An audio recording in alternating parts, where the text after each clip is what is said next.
Today's bearings can last 200,000 miles or more, but sometimes they don't. What causes a bearing to fail prematurely? We're going to find out next on Talking Parts.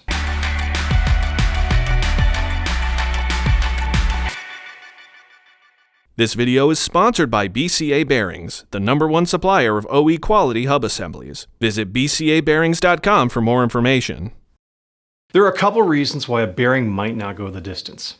First, let's talk about the old-style tapered roller bearings. While these aren't so common anymore, you still might find them on trailers, some two-wheel drive pickup trucks, and older vehicles. Tapered roller bearings need to be cleaned, inspected, and repacked with grease on a regular basis.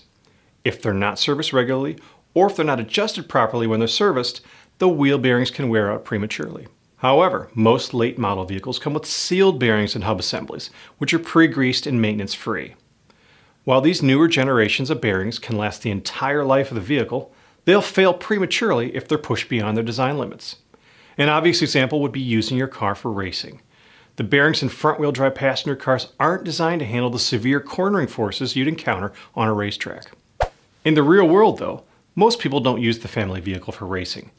But you've probably had some customers who've used suspension lift kits and installed mudder tires or some other aftermarket performance wheels on their light-duty pickup trucks.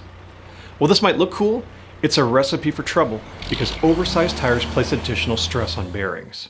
Environmental contamination such as water, dirt, and road salt also can cause a bearing to fail. If you're driving through high flood waters or going off-roading through creeks and mud, that can allow water to get inside the bearings, and most bearings aren't designed to handle that.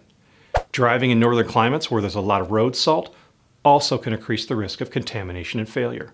In the next few videos, we'll talk about ways to help your customers diagnose bearing failure and understand the replacement options. I'm Josh Cable. Thanks for watching.